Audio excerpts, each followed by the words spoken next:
Bonjour à tous, bienvenue à votre séance du Conseil du mois d'août. Nous ne nous sommes pas revus depuis le 7 juillet, vous et nous, et ainsi que les membres du Conseil ensemble, on ne s'est pas revus. Je préside le Conseil de Ville de Varennes depuis bientôt 16 ans. Nous avons, comme élus, le devoir et la responsabilité de représenter les citoyens varennois qui nous ont élus. Nonobstant ce qui s'est passé en juillet, qu'on soit partie prenante d'un parti politique ou comme indépendant, c'est le devoir qu'on va s'assurer de livrer jusqu'à la fin des élections du 2 novembre. Et après les élections, j'ai la certitude que les candidats que la population décideront de choisir feront la même chose, de travailler en collégialité pour le bien-être de la population varennoise. Ceci étant dit, nous sommes déjà à la première période de questions d'une durée de 15 minutes jusqu'à 20h16. La parole est à vous.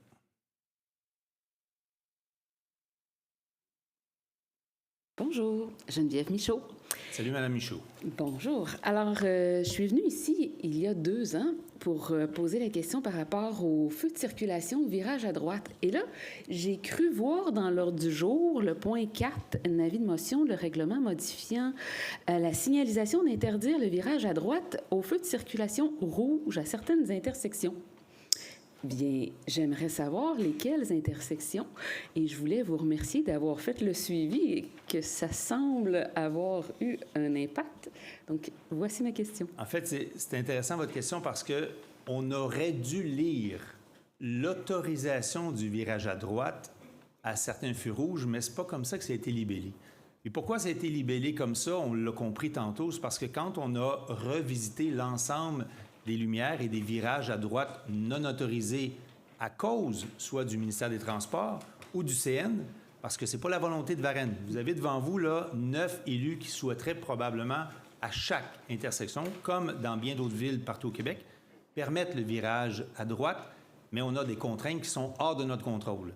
Par contre, à l'intérieur de ce point 4-là, il y a un endroit où c'était interdit, qu'on vient permettre maintenant, parce que ni le CN ni le NTQ va interférer, c'est devant l'aqueduc et la 132, devant la Régie des eaux, la RIEP, quand on veut tourner à droite et prendre Marie-Victorin vers Boucherville, on peut le faire, et c'est ce qu'on confirme là, mais on vient régulariser plein d'autres intersections où on s'est rendu compte que, oups, c'était pas clair, ça n'avait pas été intégré dans le règlement. À tous les endroits où on peut le faire, on le fait parce qu'on veut le faire, mais quand on ne peut pas, ce n'est pas notre décision, je le répète, c'est le NTQ ou le CN. Donc, il va y avoir une intersection, si je comprends bien? D'ajouter qui permet le virage à droite, exact.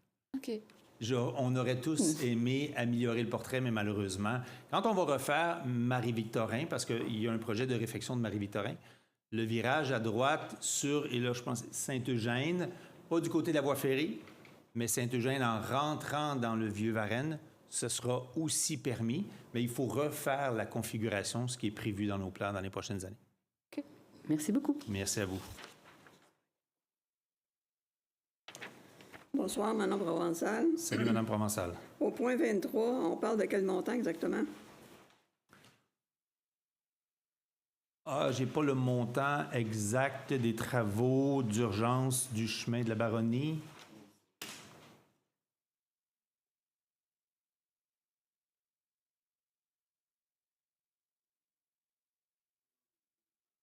Peut-être juste prendre votre micro, puis...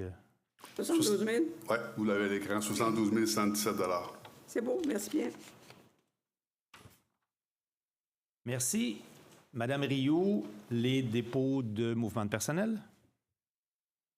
Oui, donc je prends acte du dépôt du rapport de mouvement de personnel, embauche du personnel numéro MP 2025-08, préparé par le Service des ressources humaines en date du 17 juillet 2025. Merci. Point 1, Madame Rioux, approbation du procès-verbal du 7 juillet. Donc, il est proposé et appuyé d'approuver le procès-verbal de la séance ordinaire tenue le 7 juillet 2025, tel que présenté par la directrice adjointe des services juridiques et greffières. Proposé par? Je le propose. Monsieur Duval, appuyé. Je l'appuie.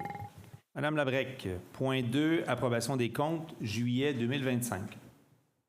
Il est proposé et appuyé d'approuver la liste des comptes à payer, soit 5 112 851,88 au fonds d'administration, 1 052 801,25 au fonds de dépenses en immobilisation, pour un total de 6 165 653,13, préparé et déposé par la directrice du service des finances et trésorières pour le mois de juillet 2025. Je propose. Monsieur Fortier, appuyé. Je l'appuie. Monsieur Savaria. Point 3, demande d'autorisation de transfert budgétaire pour 2025. Considérant que certains ajustements budgétaires s'avèrent nécessaires en cours d'année, il est proposé et appuyé d'accepter des transferts budgétaires pour l'année 2025 de 231 314 au fonds d'administration et de 409 759 en projet d'investissement, conformément aux documents déposés par la directrice du service des finances et trésorières en date du 12 août 2025 et joints à la présente. Je propose. Proposé par Mme Parent, appuyé. Je l'appuie. Madame Durocher. Point 4, pour un avis de motion, le règlement 985-7, modifiant le règlement 985. Madame Collin.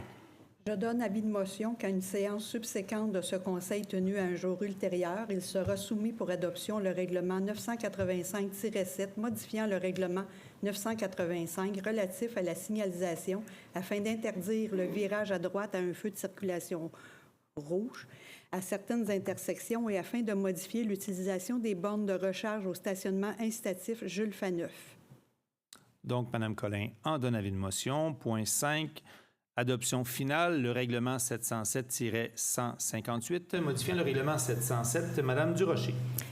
Considérant qu'un avis de motion a été donné et que le projet de règlement a été adopté lors de la séance ordinaire du 2 juin 2025, considérant qu'une assemblée publique de consultation a été tenue le 16 juin 2025, considérant qu'un avis public a été publié sur le site Internet de la Ville en date du 9 juillet 2025, invitant tout intéressé à transmettre au plus tard le 17 juillet une demande afin que le projet soit soumis à l'approbation des personnes habiles à voter. Considérant qu'aucune demande n'a été reçue dans les délais légaux. En conséquence, je propose d'adopter le règlement 707-158, modifiant le règlement de zonage 707 afin d'encadrer les unités d'habitation accessoires.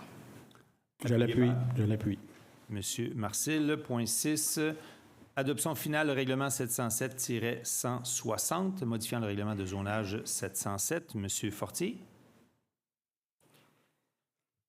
Considérant qu'un avis de motion a été donné et que le projet de règlement a été adopté lors de la séance ordinaire du 2 juin 2025, considérant qu'une assemblée publique de consultation a été tenue le 16 juin 2025, considérant qu'un avis public a été publié sur le site Internet de la Ville en date du 8 juillet 2025, invitant tout intéressé à transmettre au plus tard le 16 juillet 2025 une demande afin que le projet soit soumis à l'approbation des personnes habiles à voter, considérant qu'aucune demande n'a été reçue dans les délais légaux.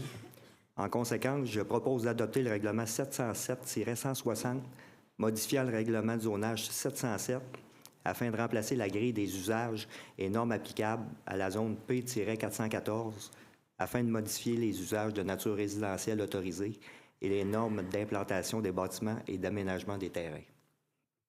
Appuyé par? Je l'appuie. Monsieur Savaria. Point 7, adoption finale, le règlement 707-10, modifiant le règlement des usages conditionnels 710. Monsieur Marcil. Considérant qu'un avis de motion a été donné et que le projet de règlement a été adopté lors de la séance ordinaire du 2 juin 2025, considérant qu'une assemblée publique de consultation a été tenue le 16 juin 2025, considérant qu'un avis public a été publié sur le site Internet de la Ville en date du 9 juillet 2025, invitant tout intéressé à transmettre au plus tard le 17 juillet 2025 une demande afin que le projet soit soumis à l'approbation des personnes habiles à voter. Considérant qu'aucune demande n'a été reçue dans les délais légaux, en conséquence, je propose d'adopter le règlement 710-5, modifiant le règlement sur les usages conditionnels 710 afin de retirer les normes relatives au logement complémentaire. Appuyé par? J'appuie. Madame Collin. Point 8, pour adoption, le règlement 649-3, abrogeant le règlement 649. Madame Parent.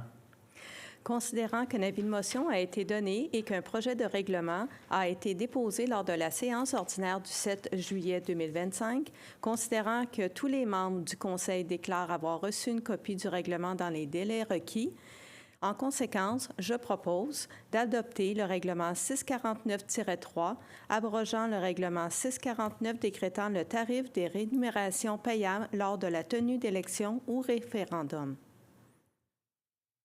Appuyé par? Je l'appuie. Monsieur Duval. Point 9, pour adoption finale, le PPC-MOI numéro 2025-029. Monsieur Savaria. Oui, considérant la demande ci-après nommée PPC-MOI présentée par le requérant afin de permettre la modification d'un bâtiment principal, considérant que le requérant souhaite apporter une modification au plan approuvé par le PPC-MOI 2022-026 par le biais d'un second PPC-MOI, considérant qu'en vertu de la résolution CCU 2025-027 du 9 avril 2025, le Comité consultatif d'urbanisme recommande d'autoriser la dite demande. Considérant le premier projet de résolution 2025-150, adopté lors de la séance ordinaire du 2 juin 2025. Considérant qu'une assemblée publique de consultation a été tenue le 16 juin 2025, considérant le second projet de résolution 2025-173, adopté lors de la séance ordinaire du 7 juillet 2025, considérant qu'un avis public a été publié sur le site Internet de la Ville en date du 9 juillet 2025, invitant tout intéressé à transmettre au plus tard le 17 juillet 2025 une demande afin que le projet soit soumis à l'approbation des personnes habiles à voter. Considérant qu'aucune demande n'a été reçue dans les délais légaux, en conséquence, je propose d'autoriser la demande de projet particulier de construction, de modification ou d'occupation d'un immeuble numéro 2025-029 afin de permettre la modification d'un bâtiment principal situé au 1425 Chemin de l'Énergie en retirant le bandeau décoratif jaune des plans concept datés du 4 mars 2022. Je l'appuie. Appuyé par M. Fortier. Point 10, certificat d'autorisation PIA 2025-044. Madame Labrec. Considérant la demande reçue afin de régulariser la modification apportée à une enseigne murale par le remplacement du panneau de plexiglas situé au 50 rue de la Gabelle, considérant la résolution CCU 2025-055 du Comité consultatif d'urbanisme datée du 8 juillet 2025, recommandant au Conseil d'autoriser la demande, je propose d'autoriser la demande PIIA 2025-044 afin de régulariser la modification apportée à une enseigne murale par le remplacement du panneau de plexiglas situé au 50 rue de la Gabelle dans la zone C 527, le tout selon les plans concept datés du 20 juin 2025, version 1. Je l'appuie. Appuyé par Mme Collin. Point 11. Certificat d'autorisation PIA 2025-52, M. Duval. Considérant la demande reçue afin de permettre l'agrandissement d'un bâtiment principal résidentiel unifamilial par l'ajout d'un étage ainsi que par l'ajout d'une pièce de 5 mètres par 5 mètres à l'arrière du bâtiment au rez-de-chaussée situé au 2764 Chemin des Sucreries, considérant la résolution CCU 2025-058 du Comité consultatif d'urbanisme datée du 8 juillet 2025, recommandant au Conseil d'autoriser la demande. En conséquence, je propose d'autoriser la demande de PIA numéro 2025-052 afin de permettre l'agrandissement d'un bâtiment principal résidentiel unifamilial par l'ajout d'un étage ainsi que par l'ajout d'une pièce de 5 mètres par 5 mètres à l'arrière du bâtiment au rez-de-chaussée situé au 2764 Chemin des Sucreries dans la zone A103, le tout selon les plans concept datés du 10 juin 2025, version 5. Je l'appuie. Appuyé par Mme Parent. Point 12, certificat d'autorisation PIA 2025-58, M. Fortier. Considérant la demande reçue afin de régulariser la modification des enseignes murales et détachées situées au 311 boulevard de la Marine résultant du changement de nom de la boulangerie, considérant la résolution CCU-2025-056 du Comité consultatif d'urbanisme datée du 8 juillet 2025, recommandant au Conseil d'autoriser la demande.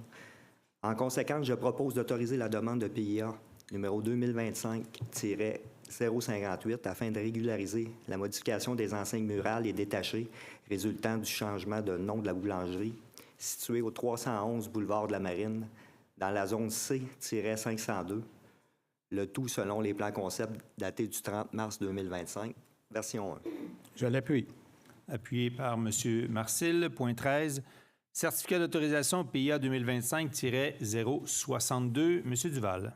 Considérant la demande reçue afin de permettre la construction d'un bâtiment principal résidentiel bifamilial comprenant 2 unités d'habitation aménagées en juxtaposition et comprenant 2 étages situés au 79 rue Diouville, considérant la résolution CCU 2025-054 du comité consultatif d'urbanisme datée du 8 juillet 2025, recommandant au Conseil d'autoriser la demande. En conséquence, je propose d'autoriser la demande de PIA numéro 2025-062 afin de permettre la construction d'un bâtiment principal résidentiel bifamilial comprenant 2 unités d'habitation aménagées en juxtaposition et comprenant 2 étages situés au 79 rue Diouville dans la zone H 634, le tout selon les plans concept daté du 18 juin 2025, version 3. Appuyé par? Je l'appuie. Madame Labrec. Point 14, certificat d'autorisation PIA 2025-066, Madame Durocher. Considérant la demande reçue afin de permettre la modification de 2 galeries au bâtiment principal situé au 82 rue Sainte-Anne par la reconstruction en bois de cèdre avec une toiture en revêtement métallique à joint debout, considérant la résolution CCU 2025-052 du comité consultatif d'urbanisme du 8 juillet 2025, recommandant au Conseil d'autoriser la demande sous condition. En conséquence, je propose d'autoriser la demande de PIA numéro 2025-066 afin de permettre la modification de la galerie avant et latérale du bâtiment principal par la reconstruction en bois de cèdre avec une toiture en revêtement métallique à joint debout, située au 82 rue Sainte-Anne dans la zone H630, le tout tel que décrit dans la demande de permis déposée par le requérant et conditionnellement à ce que la couleur de la toiture s'harmonise avec la toiture principale du bâtiment. Je l'appuie. Appuyé par Mme Parent. Point 15, certificat d'autorisation PIA 2025-067, Mme Labrec. Considérant la demande reçue afin de permettre la modification d'un bâtiment principal résidentiel multifamilial patrimonial par la restauration des corniches situées au 226 et 228 rue Sainte-Anne, considérant la résolution CCU 2025-061 du comité consultatif d'urbanisme datée du 8 juillet 2025, recommandant au Conseil d'autoriser la demande.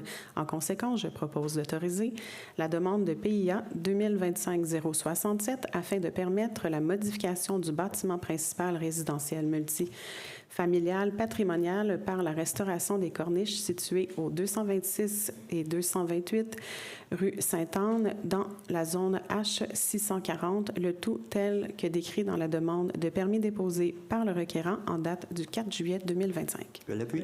Appuyé par M. Fortier. Point 16, certificat d'autorisation PIA 2025-059, Mme Durocher. Considérant la demande reçue afin de permettre l'installation d'une enseigne détachée située au 2085 route Marie-Victorin, considérant la résolution CCU 2025-057 du comité consultatif d'urbanisme du 8 juillet, recommandant au Conseil d'autoriser la demande. En conséquence, je propose d'autoriser la demande de PIA 2025-059 afin de permettre l'installation d'une enseigne détachée située au 2085 route Marie-Victorin dans la zone C601, le tout selon les plans concept datés du 3 juillet, version 2. Je l'appuie. Appuyé par M. Savaria. Pour les 3 prochains points, 17, 18 et 19, je m'adresse à vous pour savoir si vous avez des questions avant l'adoption finale. Point 17, demande de dérogation mineure 2025-069. Monsieur Marcil.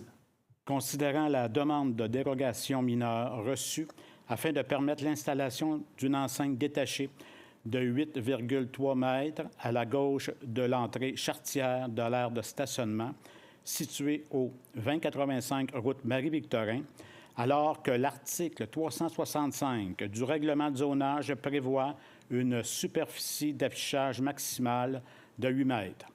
Considérant la résolution CCU-2025-062 du comité consultatif d'urbanisme datée du 8 juillet 2025, recommandant au Conseil d'autoriser la demande, considérant qu'un avis a été publié sur le site Internet de la Ville en date du 30 juillet 2025, invitant toute personne intéressée à se faire entendre au cours de la présente séance relativement à la dite demande, En conséquence, je propose d'autoriser la demande de dérogation mineure numéro 2025-069 afin de permettre l'installation d'une enseigne détachée de 8,3 mètres à la gauche de l'entrée charretière de l'aire de stationnement pour le 2085 route Marie-Victorin dans la zone C-601.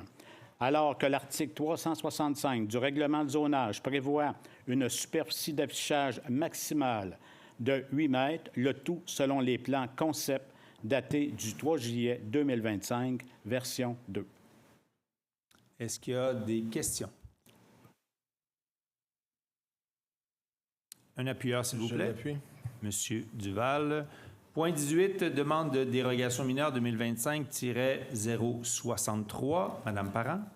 Considérant la demande de dérogation mineure reçue afin de permettre l'utilisation de matériaux de classe 2 et 5 comme revêtement extérieur sur la portion des murs du rez-de-chaussée du bâtiment principal situé au 111 rue de la Sarcelle, alors que le règlement de zonage prévoit pour la zone H519 que les murs du rez-de-chaussée doivent être recouverts de matériaux de classe 1 ou 3.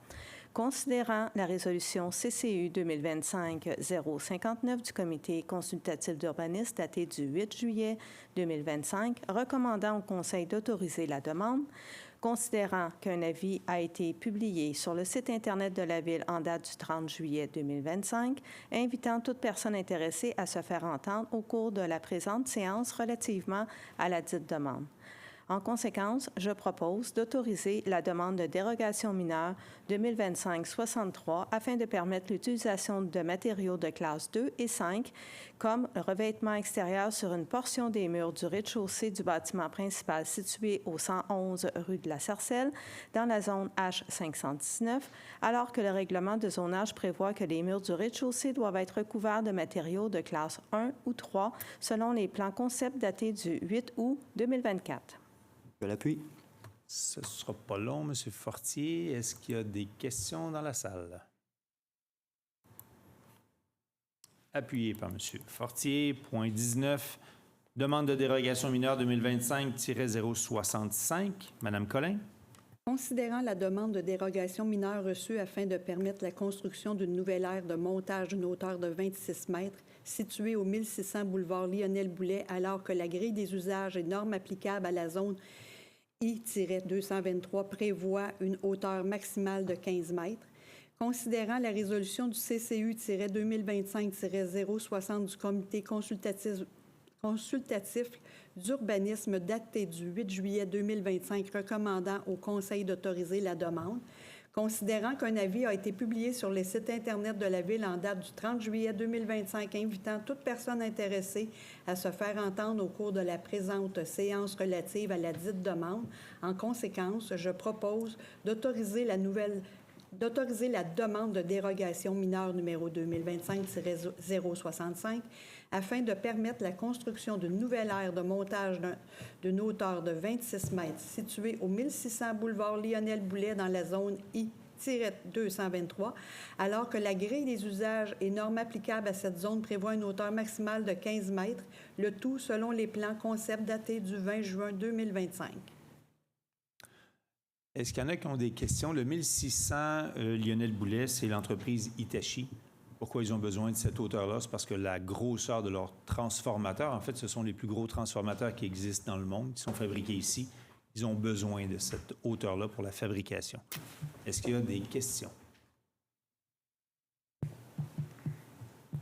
Appuyé par? Je l'appuie. Madame Durocher. Point 20, subvention au programme d'aide financière à la restauration patrimoniale. Madame Parent. Considérant l'entente de restauration des immeubles patrimoniaux conclue entre le ministère de la Culture et des Communications et de la MRC Marguerite-Youville, permettant à des propriétaires de bâtiments non résidentiels de bénéficier d'une subvention afin de réaliser un carnet de santé de leur bâtiment, considérant la demande de subvention des propriétaires du 1487 chemin Rivière-au-Pin à la MRC, dans le cadre du programme d'aide financière à la restauration patrimoniale. Considérant que la Ville ainsi que la MRC ont constaté que toutes les conditions requises au versement de la subvention étaient rencontrées, considérant que la recommandation du directeur du service de l'urbanisme et de l'environnement en date du 5 août 2025, en conséquence, je propose d'autoriser le versement d'une aide financière à la restauration patrimoniale de 37 500 aux propriétaires du 1487 chemin de la Rivière-au-Pin pour les travaux de fabrication et d'installation d'une toiture à joint debout en galvanium non peint, de partager la dépense entre la Ville et la MRC selon les montants suivants. Un montant de 15 000 sera financé par le Fonds patrimonial de la Ville. Un montant de 22 500 sera avancé par la Ville jusqu'au versement de la contribution du ministère de la Culture et des Communications par la MRC à la Ville. Appuyé par? J'appuie. Monsieur Marcil, point 21, demande d'aide financière. Appel de projet en développement des collections des bibliothèques. Monsieur Marcil. Considérant les impacts positifs de l'aide financière reçue de la part du ministère de la Culture et des Communications, dans le cadre du programme d'aide au développement des collections des bibliothèques publiques autonomes sur la bonification et la diversité des collections de la bibliothèque municipale et sur l'utilisation des services de la bibliothèque par la population varennoise. En conséquence, je propose d'autoriser la production et le dépôt au ministère de la Culture et des Communications du Québec d'une demande d'aide financière dans le cadre de l'appel de projet en développement des collections des bibliothèques publiques autonomes pour la période du 1er janvier au 31 décembre 2025, de désigner Mme Chantal Pelletier, bibliothécaire, chef de division, comme mandataire aux fins de ce projet et qu'elle transmette copie de la présente résolution au bureau régional du MCCQ. Je l'appuie. Appuyé par Mme Parent. Point 22, programme d'aide à la voirie locale. Monsieur Fortier.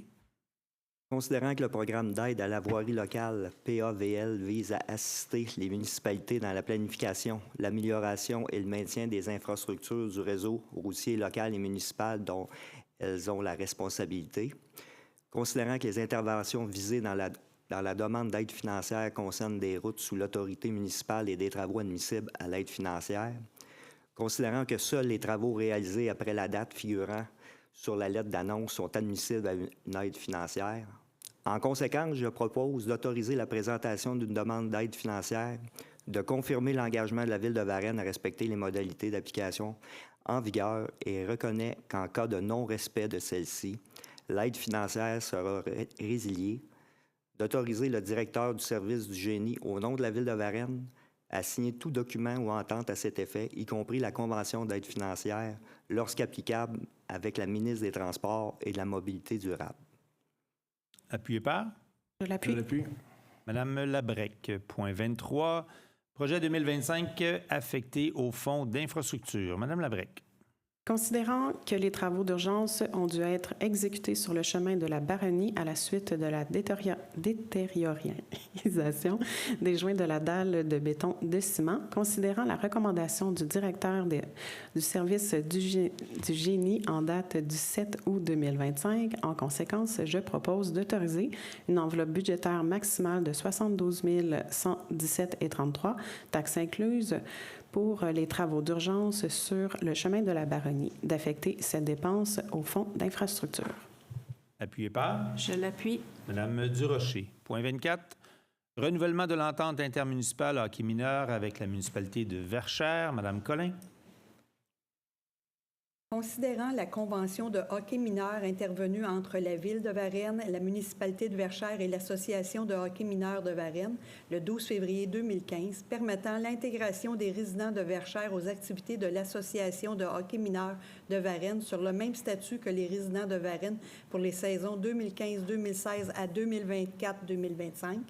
Considérant l'entente intermunicipale intervenue entre la Ville de Varennes et la municipalité de Verchères le 12 février 2015 fixant le taux de location des heures de glace et permettant ainsi à la municipalité de Verchères de louer des heures de glace auprès de la Ville pour accommoder ses résidents participant aux activités de l'Association de hockey mineur de Varennes, considérant qu'il y a lieu de renouveler l'entente intermunicipale avec la municipalité de Verchères pour la location d'heures de glace pour une durée de 5 saisons consécutives, soit de 2025-2026 à 2029-2030.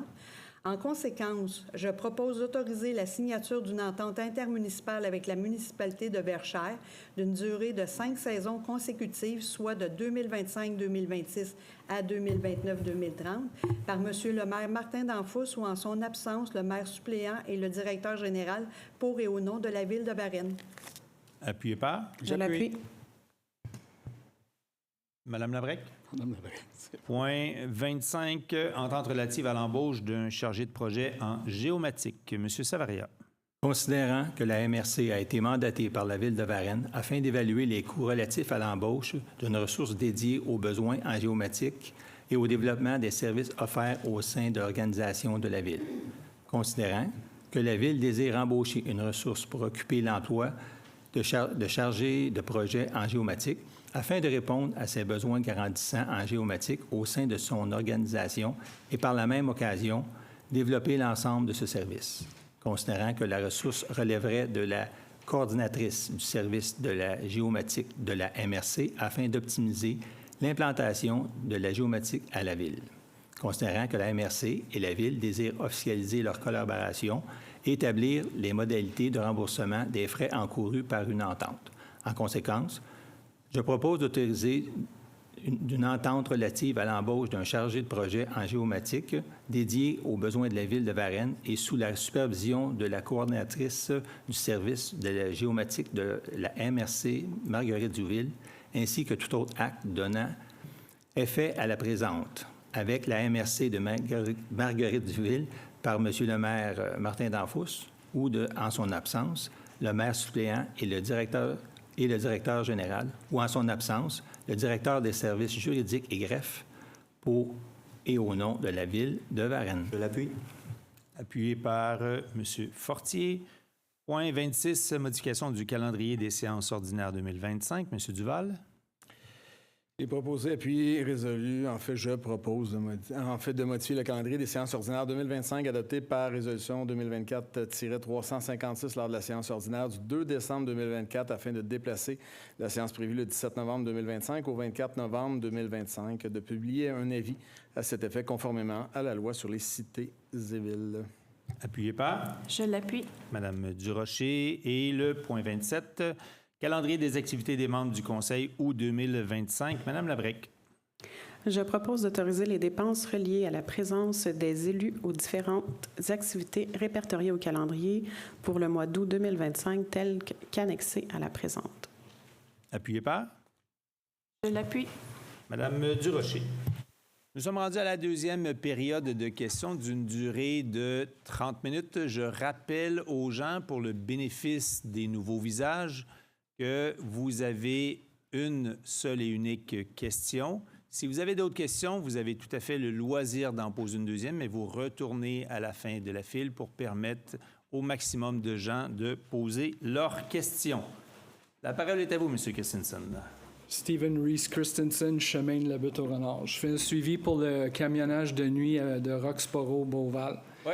Depuis la dernière session ici, quand on a parlé du problématique, rendu à 14 nuits de camionnage, on a été en cours puis on a demandé une injonction en urgence. Puis finalement, à cause de ça, Beauval nous ont finalement répondu que pour les 10 prochains jours, il n'y en aurait pas de camionnage de nuit. Fait que pour la première fois cet été, les citoyens de Chemin de la Butte au Renard ont dormi pendant 10 nuits. Fait que oui, la question s'en vient. S'il vous plaît. Fait que c'est juste pour savoir...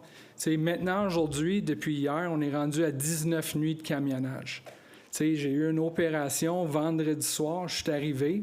Je suis arrivé à 8 heures le soir, vendredi soir. Le camionnage a commencé à 9 heures. M. Christensen, J'arrive. Hier soir, le camionnage a commencé à 10h30 le soir sur notre rue. Je veux savoir qu'est-ce que vous allez faire, qu'est-ce que vous allez faire pour protéger vos citoyens. Moi et Richard, on a fait du porte-à-porte sur notre rue pour savoir si tout le monde allait bien. Le monde ne va pas bien avec 19 nuits de camionnage. Donc, j'ai compris que c'est votre question. Oui. Qu'est-ce que vous allez faire? Monsieur Christensen, ça fait à peu près, sans exagérer, 2 ans que vous posez à peu près toujours la même question. C'est une entreprise, en fait 2 entreprises, Beauval, Roxborough et la carrière CRH, qui ont des volumes de camionnage, qui ont tout à fait le loisir et légitimé de faire le transport. Vous avez une réponse? C'est pas vrai. Monsieur Christensen, c'est à mon tour de parler. Vous avez posé une question, c'est à mon tour. Vous avez reçu une réponse de notre directeur général qui a réussi à parler aux dirigeants de Beauval pour vous donner l'échéancier des prochains travaux qui sont importants sur la 20 à la hauteur de Sainte-Julie. L'entreprise Roxborough est beaucoup plus importante que pouvait l'être Beauval à l'époque. Ils ont acquis Beauval, ils ont plus de contrats et donc les contrats de pavage de l'UMQ, pas de l'UMQ, mais du MTQ se font souvent et principalement de nuit. Donc, vous avez eu les nouveaux horaires. Est-ce qu'il y en aura d'autres après? On ne le sait pas, on ne connaît pas leurs horaires. Mais ce qu'on peut faire de plus, à part de vous transférer les informations, j'ai pris l'engagement envers M. Doff de former un comité après les élections, ce qui a plu à M. Doff, mais quelles sont les solutions miracles? Il n'y en a pas. Ils ont le droit de passer là et c'est tout à fait louable de passer là. Donc, ceci étant dit, j'ai répondu à votre question. À vous. Bonjour, Monsieur le maire. Bonsoir, plutôt, je dois dire. Je me présente, Bruno Lavoie, pour ceux qui ne me connaissent pas. Et, à tous les citoyens, je vous informe que je me présente à la mairie pour le 2 novembre prochain. Premièrement, je crois... Je vais vous demander votre question. Ma question va venir après, OK? Non, mais là, non, j'ai droit à une non, introduction. Là. Non. Donc, écoutez, c'est une période de questions. Ça sera la prochaine fois la question, Monsieur le maire, à ce moment-là. C'est parfait. OK. Merci. Bonsoir. Salut, M. Doff. Richard Doff, Bureau de Renard. Je viens faire le suivi pour l'accès à l'eau potable. Oui. Parce que là, avec la période de sécheresse qu'on vit, ça devient important. Puis j'ai trouvé, là, ça peut intéresser M. Bélanger, la ville de Sainte-Anne-des-Plaines avait un problème dans certains quartiers pour l'accès à l'eau potable et ont trouvé une solution qui pourrait être applicable d'après moi. Eux autres, ils ont branché un système sur une bonne fontaine avec une belle boîte pour justement empêcher le retour de la pression d'eau, tout ça. Fait que les citoyens ont accès à une hausse de jardin, une hausse de 2 pouces, puis ils peuvent venir s'en servir comme ils veulent. Ça, c'est tout dans une boîte à côté de la bonne fontaine. Ça peut être une suggestion pour nous, pour avoir accès à de l'eau potable, parce que ça s'en vient primordial. Puis suite à notre rencontre du 27 mai avec M. Fortier, vous m'aviez dit que la Ville ne ferait plus rien pour les citoyens d'ici aux élections. Là. Fait que je voulais savoir si l'eau potable faisait partie de ça, parce que les élections, c'est au mois de novembre, puis c'est aujourd'hui qu'on a besoin d'eau. Pour la question de l'eau, on vous a souvent parlé d'enjeux juridiques, mais ces démarches-là, c'est M. Bélanger qui les a fait avec nos services. Fait que je vais inviter M. Bélanger à vous donner les détails par rapport à ça. En fait, si vous avez une solution à nous proposer, comme vous le dites, avec ce que la municipalité de Sainte-Anne-des-Plaines a mis en place, je vous invite à peut-être, avant la prochaine séance ou après tout à l'heure, nous déposer la solution en question. Sinon, de notre côté, la position juridique ne change pas. Il y a certains enjeux qui restent, qui ont été soulevés par notre contentieux et par nos avis externes. Par contre, vous avez une solution qui pourrait répondre à ces enjeux légaux, bien, on est ouvert à en discuter avec vous. Bien, ça s'en vient. C'est une problématique majeure, là. On ne parle pas d'avoir accès à de l'eau potable, là. Juste que là, on manque d'eau potable le lundi, c'est le vendredi où on paye un prix faramineux. Oui, c'est un article que j'ai trouvé dans le journal local de Sainte-Anne-des-Plaines. Je vais le ressortir et je vais vous le faire parvenir. Non, puis au-delà de l'article, moi, je m'engage avec notre directeur général de communiquer avec le maire que je connais pour voir quels sont les aspects légaux, comment ils ont pu contourner ou s'assurer de ne pas être pris en défaut. Puis si on trouvait des solutions que nos services n'ont pas trouvées, bien, ça va faire partie des options qu'on aura. Mais pour l'instant, on n'a pas trouvé ces options-là. Ça, c'est ce que si vous voulez que je vous dise. Mais je m'engage à l'appeler personnellement. Parfait. Merci. Bonsoir, Geneviève Michaud. Salut, Mme Michaud. Ça me fait un peu peur parce que j'ai pas de questions, mais c'est une période de questions. Ce que je voulais dire, c'est que je voulais rappeler aux Varennois qu'il reste 2 marchés publics et j'ai invité le conseil municipal à venir le 27 août et j'espère que vous allez venir en grand nombre à mon marché avec un gala, donc pour mettre vos plus beaux atours à ce moment-là. Je venais pour remercier publiquement la contribution des employés municipaux.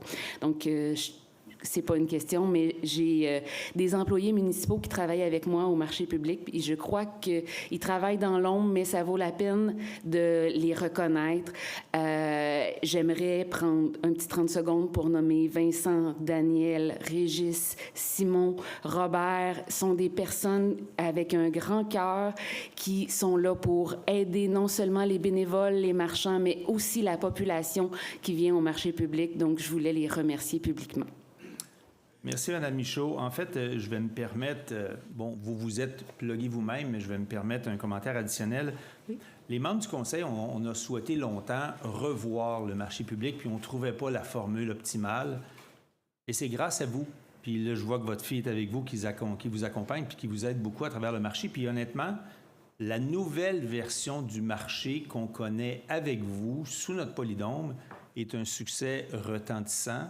Dans l'ancienne version, il y avait des périodes plus creuses, c'était plus difficile, mais vous avez réussi à dynamiser notre nouveau marché, autant au niveau des commerces que du taux de participation.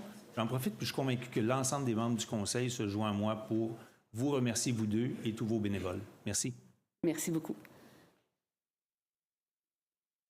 Bonjour, M. le maire. Mon nom est Louis Étier. J'aurais des photos. Monsieur Étier? Étier. OK. J'aurais des photos à présenter aux membres du conseil, si vous me permettez. En fait, quand il y a des situations comme celle-là, soit un document, un texte ou n'importe quoi de cette nature-là, la procédure, elle est simple. Vos photos, dès que vous aurez terminé, vous les laissez à notre greffière, à Mme Rioux, et on va tous avoir accès, c'est promis. OK.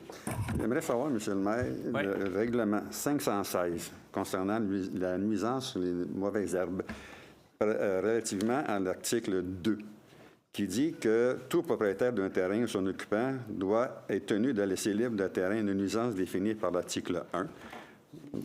Et on mentionne que sous restriction, le terrain doit être nettoyé 3 fois par année.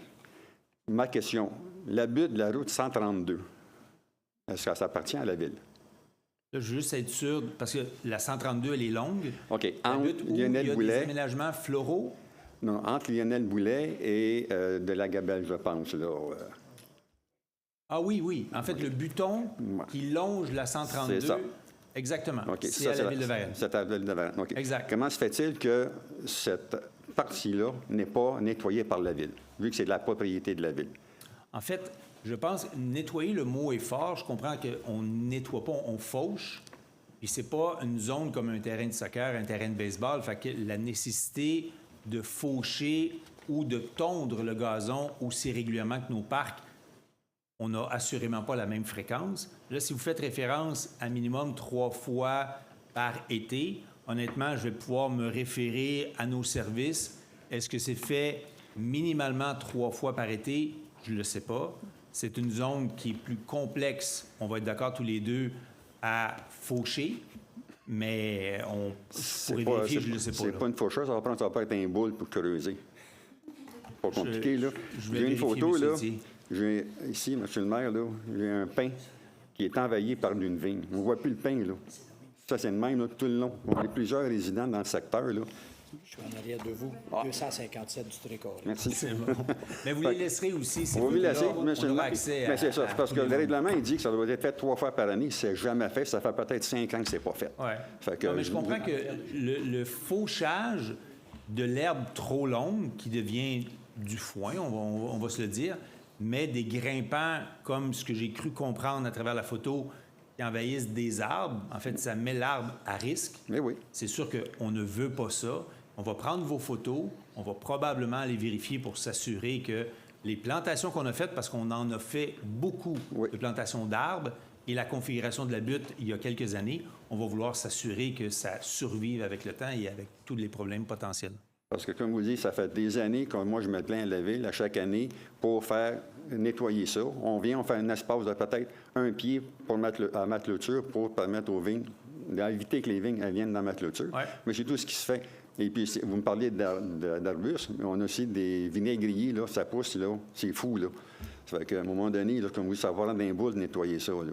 C'est pas juste du... avec un taillet, là, puis un taille bordure. Qui pousse assez vite, on est d'accord. C'est ça, mais c'est ça. Je pense que vos photos nous seront très utiles. Parfait. Merci. Merci à vous. Oui, bonsoir. Mon nom est Pierre Jean. C'est la première fois que je viens. Je félicite la Ville, en parenthèse, parce que je me souviens de la saga des arbres, des peupliers deltoïdes dans les années 2010. Exact. Ça avait complètement massacré la piscine creusée chez nous. Puis j'ai mon voisin qui était avec moi, lui, la piscine hors terre aussi. Bref, on n'est pas là pour parler de piscine. Mais effectivement, pour appuyer monsieur, j'ai remarqué que ça fait peut-être 2 ou 3 ans que là, ils ne viennent plus du tout. Ils viennent plus du tout. Moi, oui, avant, on les voyait au moins une fois par été, puis des fois, j'ai déjà vu revenir une 2e fois. Mais là, évidemment, avec les périodes de sécheresse qu'on connaît présentement, je peux affirmer peut-être que là, évidemment, ça poussait peut-être pas à vitesse grand V, mais là, ça donne un coup. Et puis, avec les photos à l'appui, je vais les donner. Il n'y a aucun problème. Moi, je coupe tout le temps mes arbres avec mon épouse. On en a 65 à couper. C'est des cèdres pyramidaux. Ils sont tous taillés. Puis moi, pour ceux qui connaissent le coin, quand vous regardez la maison de face, du côté gauche, c'est l'entrée du parc La Source. Fait que mon terrain touche celui de la ville complètement jusque dans le fond de la 132. Et j'ai la 132 en arrière de moi. Puis j'ai mon voisin comme voisin qui est juste là. Ouais. C'est le seul. Et puis là, évidemment, je vais commencer à couper les arbres. Mais là, j'ai dit, il faut que je sorte la faucheuse parce que c'est complètement à côté dans la clôture. Puis l'accès est très difficile. Mais ce qui me fait le plus peur là-dedans, c'est parce que la sécheresse qu'on connaît, s'il fallait que le feu pogne là-dedans, on n'est pas sorti du bois. Non, votre message est très clair. Au-delà des photos, je vous invite à laisser votre adresse aussi, les deux intervenants, pour qu'on ait un regard plus précis. Mais sur une belle note, j'avoue, je remercie la Ville parce que franchement, le parc est entretenu. Les gens font vraiment un travail formidable. Ça, il faut le signaler aussi. C'est simplement là qu'on s'est aperçu, comme pour appuyer le monsieur, que c'est juste les herbes qui sont plus hautes. Et puis, c'est difficile d'accès pour aller vraiment entretenir nos terrains. Merci, M. Jean. Votre message est très clair. Bonsoir, M. le maire. Mon nom est André Appleby. Salut, M. Appleby. J'aimerais avoir un petit suivi ou des petites questions concernant le projet de l'île Sainte-Thérèse. Ça fait longtemps qu'on n'a pas entendu parler. Exact. Puis, à savoir, c'est rendu où? Puis, est-ce qu'on va toujours être propriétaire de l'île Sainte-Thérèse? Je sais que c'est un projet provincial. Il va-t-il avoir des moyens de transport pour aller là? Qui va être en charge? Puis, peut-être l'achalandage que ça peut apporter. Est-ce que Varennes va être prêt à ça? La question est bonne, mais dans votre préambule, il y a 2 éléments qui ne sont pas tout à fait vrais. Comme quoi, ça allait être un projet provincial, c'est pas le cas. C'est un projet municipal. 3 municipalités, Varennes, Repentigny, Pointe-aux-Trembles, Montréal-Est et la CMM. C'est les 3 territoires connexes qui touchent à l'île. Et il n'a jamais été question que la Ville devienne propriétaire de l'île. L'île appartient au gouvernement. Ils vont vouloir garder la propriété, à part des propriétés privées conformes et légales sur l'île. Ça, c'est correct. Mais l'enjeu principal a toujours été, depuis très, très longtemps, les occupants sans droit. Il en reste encore un certain nombre, mais ils ont une entente avec le gouvernement où ils ont un droit d'occupation de leur résidence sans droit jusqu'en 2028.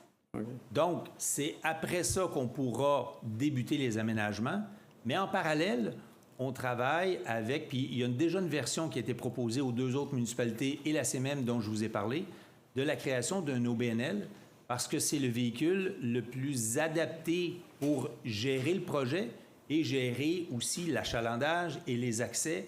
Parce qu'avec un OBNL, on a l'avantage de pouvoir bénéficier de subventions.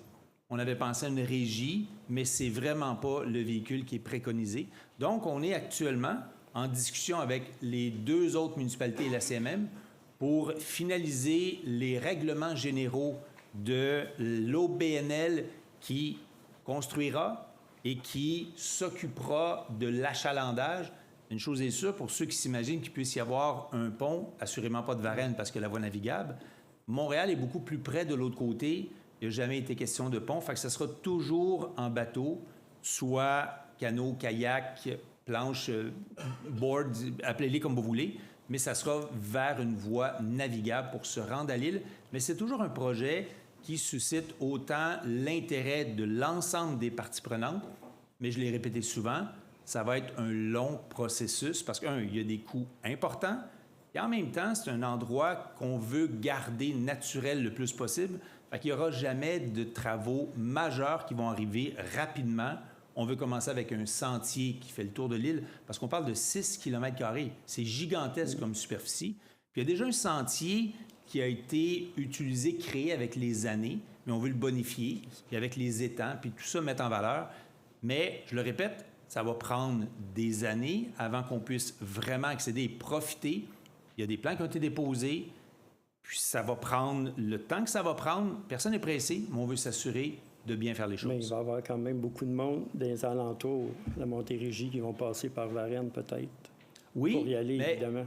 J'aimerais ça. Mais la réalité, c'est que Montréal étant tellement plus près géographiquement que je pense qu'il risque d'y avoir beaucoup plus d'utilisateurs de Repentigny et l'Est de Montréal, mais ça reste quand même géographiquement sur le territoire varennois. L'île est sur le territoire de Varennes. Okay. Merci. Merci, M. Appleby. Fait que je veux juste clarifier un point. C'est que Beauval, ils se font acheter par Roxborough. Ça peut grossir. Ces entreprises-là qui sont nos voisins. Ouais. Puis eux, ils ont le droit de grossir et démolir et ruiner les vies de tout le monde sur le chemin de la butte au renard. Mais la ville va pas... Eux, ils peuvent évoluer, mais la ville, le dossier est clos. Les gens de la butte, vite même, vous êtes abandonnés. Non, c'est ça que vous avez dit. Non, j'ai jamais dit, M. Christensen. Non, mais je veux savoir, j'ai pas posé ma question encore. Je veux quand même vous répondre parce que vous laissez croire des choses que je n'ai pas du tout mentionnées. J'ai pas dit le dossier est clos. J'ai justement dit qu'on s'est engagé. J'ai un courriel, c'est marqué le dossier est clos. J'ai un engagement avec M. Doff d'avoir des rencontres avec l'entreprise. Pour le développement futur de l'entreprise, ils ont un terrain, il y a un zonage. S'il y a des possibilités d'agrandissement, on le fait avec Hitachi. S'ils ont le droit de le faire, puis ils veulent le faire, dès que c'est permis, puis ça rentre dans les règles, personne ne va les empêcher. Pourquoi qu'il n'y a jamais de considération ou de plan pour améliorer la vie des citoyens de la butte? C'est toujours sur notre dos. Donc, est-ce que je comprends que c'est votre question? Oui. Parfait. On avait des plans de nouvelles routes pour éviter que ça passe devant les résidences. Ce plan-là, qui a été le plan recommandé par l'ensemble de nos études à 3 reprises... Tu déformes la réalité, je suis désolé. Je ne déforme pas du tout la réalité. Vous allez me laisser répondre, M. Christensen. Oui, mais tu ne dis pas la vérité. Non. Je suis désolé. C'est faux. Les plans qu'on a demandés, les études qu'on a demandées étaient le chemin de moindre impact et à chaque fois... C'était le chemin de la carrière qui continue tout droit jusqu'à la 30. Le CPTAC vous a dit, viens pas nous présenter le même trajet encore, ça passera pas. Vous êtes allé présenter le même chemin. M. Christensen, j'ai pas parlé de la CPTAC. J'ai parlé de nos études pour connaître quel est le chemin de moindre impact. Je parle pas de la CPTAC.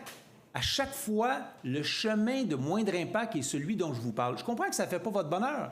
Parce que c'est pas celui-là que vous voulez. C'est pas juste moi, c'est tous les citoyens sur la butte. C'est pas juste moi. Vous prenez un problème, vous voulez le déplacer vers d'autres résidents. Non, je veux une solution. On veut une solution. On veut pas déplacer rien. On s'assoira pour tenter de trouver des solutions, mais quand on prendra le temps de s'asseoir avec les entreprises, vous allez voir que c'est pas aussi simple que ce que vous imaginez qu'on puisse faire. Merci. Je vous avais posé votre question. J'ai répondu, M. Christensen. Rebonjour. Juste peut-être un petit ajout de tantôt. J'ai Mme Isabelle Gautreau, qui est horticulteur chez vous, qui est venue chez moi prendre des photos. Oui. Elle devait transmettre les photos à M. Milo. On n'a pas eu de nouvelles. C'est intéressant de le souligner. On le prend en note. Okay. C'est des vérifications qu'on pourra faire avec Mme Gautreau. Une petite question. Pourquoi pas faire un mur anti-bruit sur le 132? En fait, ça, c'est un sujet qui a été souvent proposé Je suis à Varennes depuis 35 ans, là. Ça fait 20 ans que j'entends ça. C'est un buton qui a été créé et qui a été décidé il y a longtemps. Un mur anti-bruit à la longueur de les résidences le long de la 132, sans trop me tromper, là, on pourrait estimer à peu près à 30 millions de dollars. On a vu ce qui s'est fait à Boucherville sur des petits tronçons. On a vu la facture. Donc, dans ce contexte-là, est-ce que vous êtes prête à payer votre part parce que vous serez le bénéficiaire principal? Et à chaque fois qu'on en parlait, bien, on ne trouvait jamais de solution pour créer une dépense aussi importante que celle-là. Mais je comprends que l'idée est probablement optimale pour les résidents directement adossés. Mais à chaque fois, ça n'a jamais été Mais quand vous le dites choix du qu'on conseil. assumerait certains coûts, quand vous faites des réfections de rue comme la rue Sainte-Anne, c'est-tu les résidents de la rue Sainte-Anne qui ont payé ou c'est la ville? En fait, les infrastructures, il y a des parts qui sont payées par les résidents.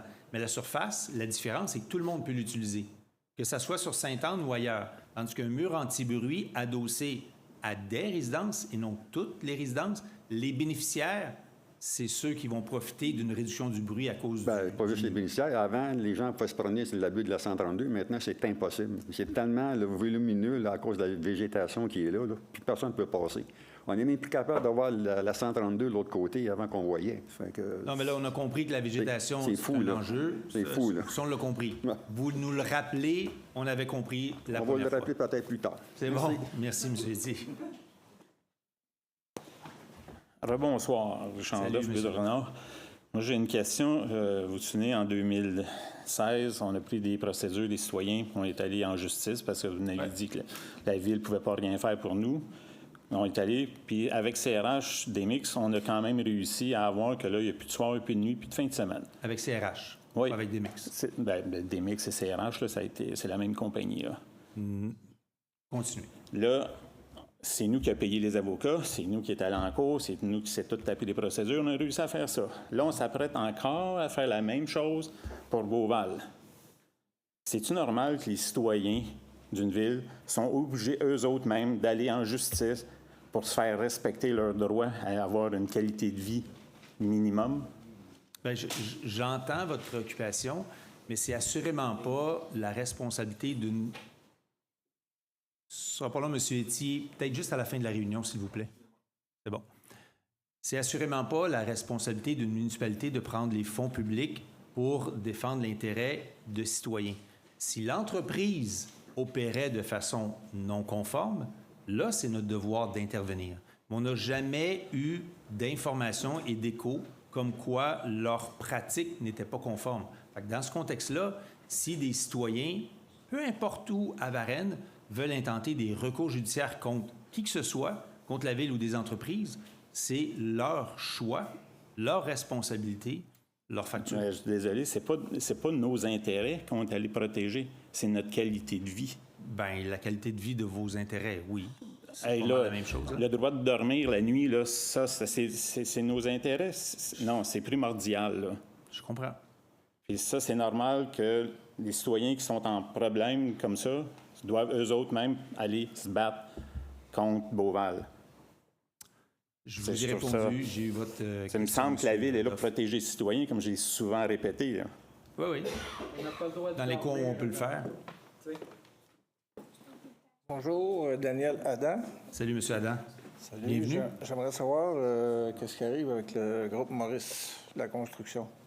En fait, la seule chose que je peux vous dire, c'est le message qu'eux nous transmettent. Je ne peux pas vous dire autre chose que ils ont déposé, puis là, M. Bélanger, corrigez-moi si je fais une erreur, là, ils ont déposé leur plan pour leur demande de permis. Leur demande de permis a été payée. On parle d'à peu près 1 million de dollars fin décembre 2024. Et les dernières versions que moi, j'ai reçues, c'est que vers la fin de l'automne, c'est leur plan de débuter la construction.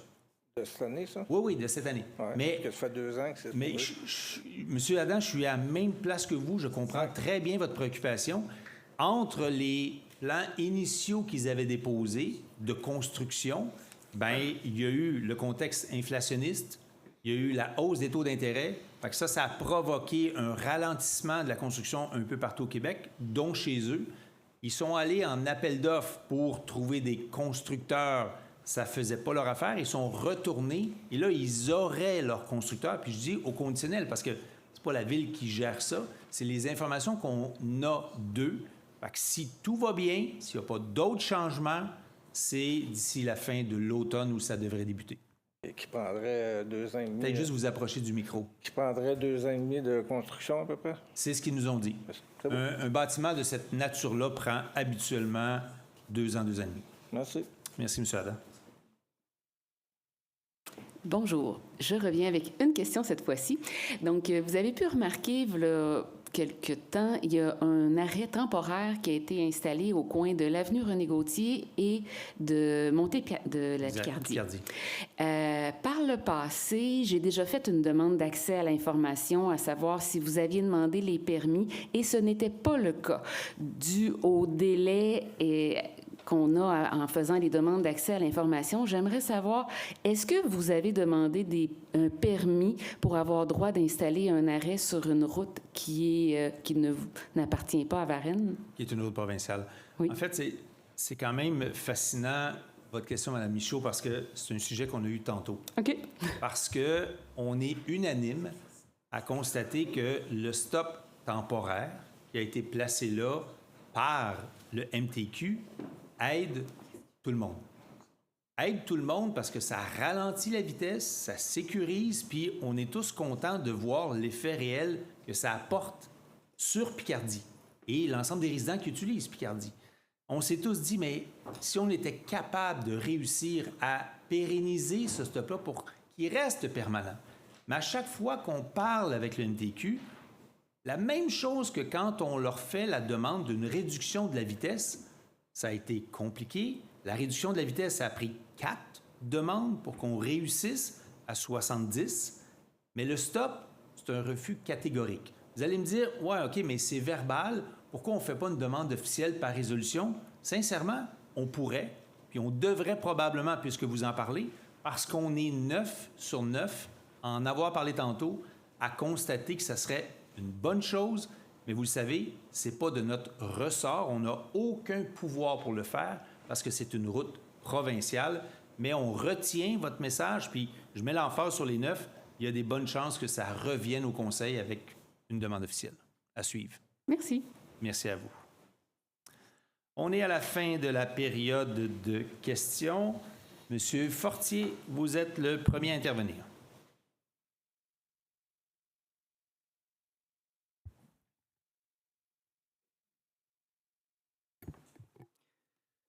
Bonsoir.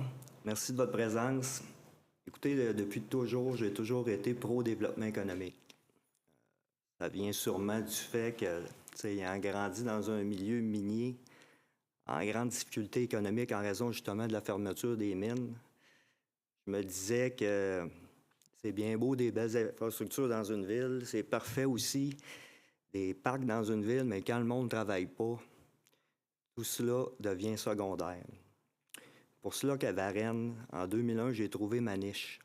Très bonne situation économique avec l'arrivée d'entreprises massives. Dans ce contexte, toutefois, j'ai compris qu'au Québec, surtout, je vous dirais depuis une vingtaine d'années, les citoyens des villes tiennent fermement à chaque pied carré de leur espace vert.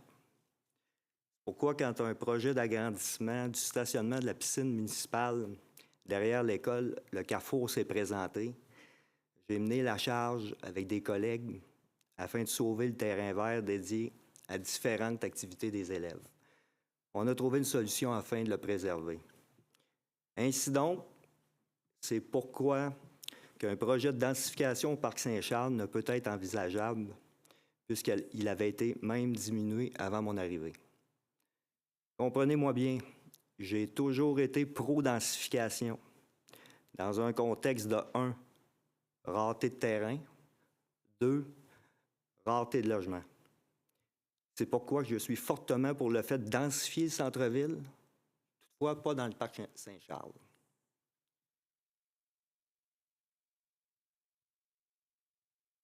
Je vous disais que j'ai toujours été pro-développement économique. C'est encore vrai. Malheureusement, ce développement apporte un seul problème, les fameux camions. Mesdames, messieurs de la butte au renard, sachez que je comprends très bien votre souffrance. C'est vraiment une souffrance, je sens, on le ressent. Il faut donc démontrer de l'ouverture à trouver des solutions, rapidement, le plus rapidement possible. J'ai été bref lors de mon dernier mot du conseiller, mais sachez que les nouveaux plans de densification de la phase 3 du parc Saint-Charles, il y a quelques mois, étaient pour moi inacceptables.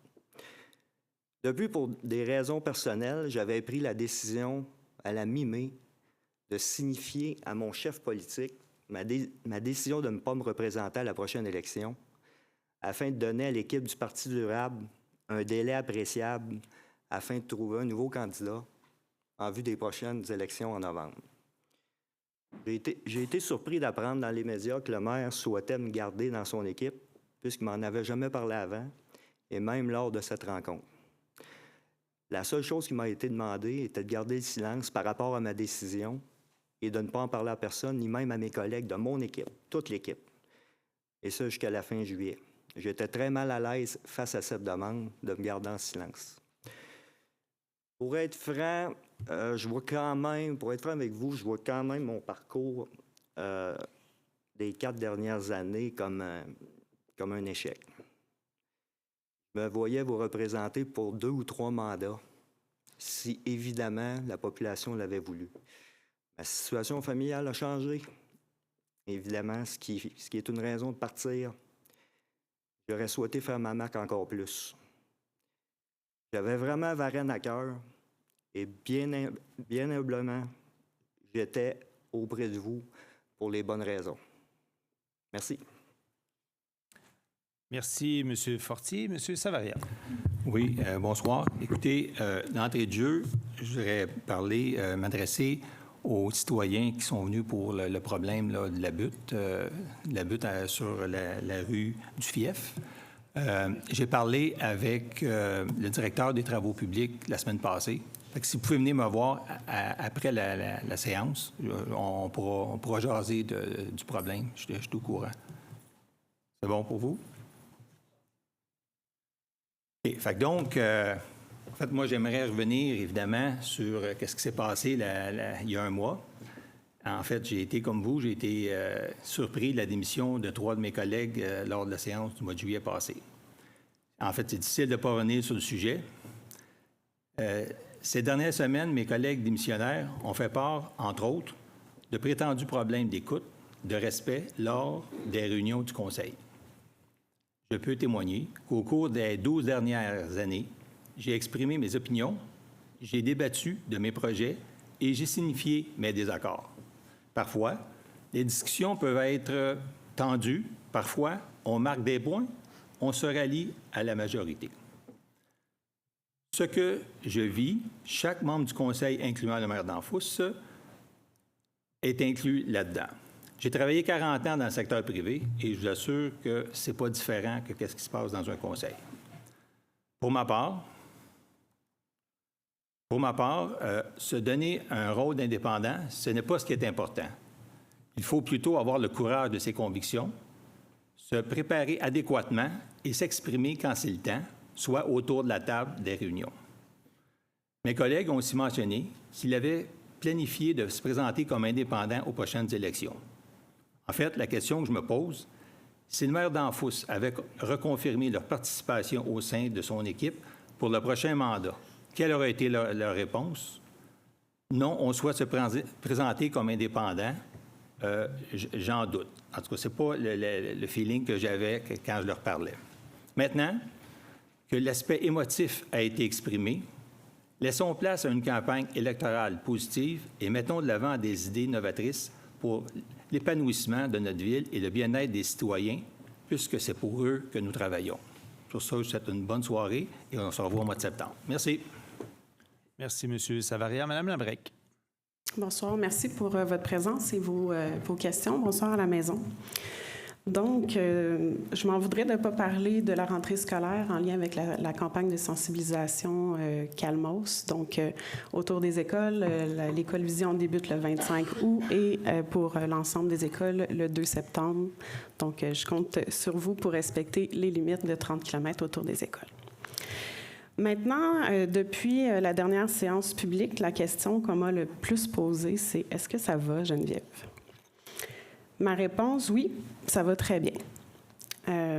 J'étais déjà au courant que certains collègues ne reviendraient pas dans l'équipe du maire d'Anfos et j'appuyais cette décision pour plusieurs raisons. La politique, c'est pas toujours facile, mais combien enrichissant. Bien sûr, on doit jongler avec la critique, les insatisfactions citoyennes, les imprévus hors de notre contrôle, les délais des projets. On vous écoute, puis on vous entend. En tant qu'élu, on souhaiterait que tout soit parfait. Plusieurs le sont, mais malheureusement, ce n'est pas toujours le cas. Et pour plusieurs raisons, parfois hors de notre contrôle, on doit s'ajuster et ensuite, on doit vous expliquer. Il y a des décisions plus simples à prendre et d'autres plus difficiles, même en parti politique ou en tant qu'indépendant. Chaque élu a ses idées, ses questionnements, ses valeurs, ses priorités à défendre. On discute, parfois ça peut brasser, mais toujours dans le respect des opinions des membres du conseil. Et au final, on ajuste ou non, mais le plus important, on trouve un consensus parce que notre objectif reste le même, travailler pour nos citoyens et faire avancer la ville. Et c'est ce qu'on fait, et c'est ce que je fais depuis 6 ans, donc tenter de faire avancer la ville. Celui qui quitte laisse une place à celui qui ose la prendre. Je tiens à remercier toutes les personnes qui m'ont approché récemment pour en savoir plus sur mon expérience politique. Certaines avec l'envie de se joindre à l'équipe d'Anfos. Je suis fière d'inspirer les gens de ma génération et encore plus de démontrer aux femmes que la politique est accessible malgré toutes les réalités qui entourent le rôle de maman. Oui, c'est exigeant, mais combien passionnant et possible. Une autre question qu'on m'a posée, c'est combien de temps que ça demande à être conseillère municipale? Eh bien, la réponse, je vous dirais, c'est que ça dépend. Ça dépend du désir d'implication. On a tous sensiblement le même revenu de conseillère, mais pas tous le même niveau d'implication.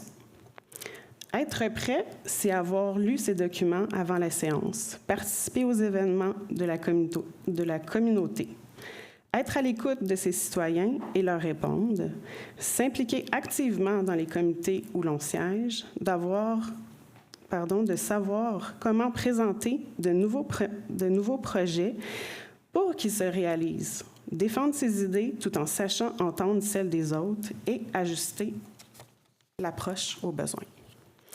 Enfin, je tiens à préciser que je n'ai jamais eu de problème à rejoindre Martin d'Anfos, le maire, lorsque j'avais besoin de lui parler ou de le rencontrer et que malgré ses nombreuses responsabilités, il est en maîtrise de tous les dossiers à la ville et accessible aux besoins.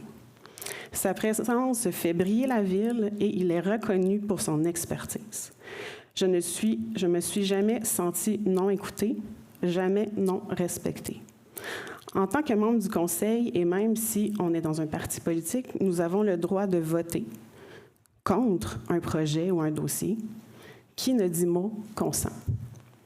Je n'adhère pas et ne partage pas les propos de M. Marcil ni ceux de M. Duval. J'en suis même déçue. Pour ceux et celles qui me connaissent, savent que si ça avait été le cas, je ne serais pas devant vous aujourd'hui. En 6 ans, la majorité de mes projets ont été acceptés et je suis fière de les voir aujourd'hui sur le terrain. Ça prouve qu'avec de la préparation, un argumentaire, de l'ouverture, identifier le bon moment et la façon de le faire, les idées trouvent toujours leur place. C'est ça pour moi la politique municipale, s'impliquer, écouter, agir et surtout bâtir ensemble Et n'oublions jamais qu'il y a toujours deux côtés à une médaille. Merci pour votre écoute. Merci, Mme Laverec. Mme Durocher. Oui, bonsoir à tous. Je pense qu'on fait tous une rétrospective sur notre été depuis le mois de juillet. Moi, pour ma part, depuis le début de l'été, la question qu'on m'a plus posée, c'est « Karine, est-ce que tu te représentes? » Je dois dire que j'ai tergiversé. Par contre, depuis le début juillet, depuis la sortie de mes 3 collègues conseillers, j'ai eu beaucoup de discussions avec Benoît, avec Gaëtan. Dans ces discussions-là, il y a des choses qui m'ont préoccupée. Si vous avez écouté les entrevues qu'ils ont données la semaine passée à TVRS ou au 103.3, vous comprenez pourquoi. Mais surtout, avant tout, j'ai vu qu'avec plus d'indépendants, il y avait moyen de faire avancer des idées sur lesquelles on se rejoignait, comme la consultation publique, consultation citoyenne. On pourrait en faire un peu plus. Aussi, au niveau de la densification de la ville, aller vers une densification douce, soutenable, un peu comme les habitations accessoires là, dont on a parlé ce soir. Alors, c'est pour ces raisons-là que je vais solliciter un deuxième mandat et continuer à défendre ces idées-là avec votre soutien. Merci. Merci, Mme Durocher. M. Duval. Moi, ces dernières années, je tiens à dire que j'ai eu du plaisir à travailler avec mes collègues. Je pense qu'on a ici des collègues qui étaient impliqués, dédiés, qui lisaient leurs dossiers, qui s'impliquaient, qui préparaient finalement, qui se présentaient aussi avec des heures. On n'a pas tous le même emploi du temps. On a parfois un emploi du temps qui nous amène à être davantage occupés, mais dans nos fonctions, je pense que j'ai vu des gens qui étaient dédiés ici autour de la table. Puis ça, je peux parler pour l'ensemble des gens qui sont ici. Je souhaite avoir le même plaisir de travailler avec mes collègues dans une collégialité, dans une collaboration, dans un respect, justement, dans un respect de chacun par rapport à l'implication, puisque ça demande à chacun, selon aussi nos réalités. Tu sais, je suis vraiment fier du développement de notre ville. Je me suis impliqué, puis je le répète, je l'ai dit, avec ce désir-là de changer des choses, d'apporter évidemment mes idées. Puis sachez que depuis 2017, dès mon arrivée, j'ai énormément parlé de consultation citoyenne, de collaboration, d'écoute. T'sais, on part vers des projets. On parle d'un 10 étages aussi. Par rapport au groupe Maurice, est-ce qu'on a finalement présenté aux gens? Est-ce qu'on informe? Pour moi, c'est la portion où il n'y a pas de surprise. On prend le pouls des gens, puis ça aide des fois à redéfinir des projets. Mais en bout de ligne, ça demeure un projet que le conseil accepte ou non. Puis les gens doivent être libres, encore une fois, d'exprimer leur opinion par rapport à ça. J'en ai vu des idées exprimées. J'entends les propos de mes collègues, c'est vrai. Mais ça a été, peut-être pour certains, plus difficile d'exprimer leur point de vue. Puis, comme je le dis, de s'exprimer sans être jugé. Pour moi, c'est important, puis le débat d'idées doit être là, puis ça doit mobiliser l'ensemble des gens, mais en même temps, c'est ça. Avoir une pluralité de voix, entendre d'autres opinions que les nôtres, c'est quelque chose qui est sain dans la démocratie. Plusieurs citoyens m'ont interpellé sur ma décision d'équipe, de quitter l'équipe. C'est pas une décision qui se prend, finalement, du jour au lendemain.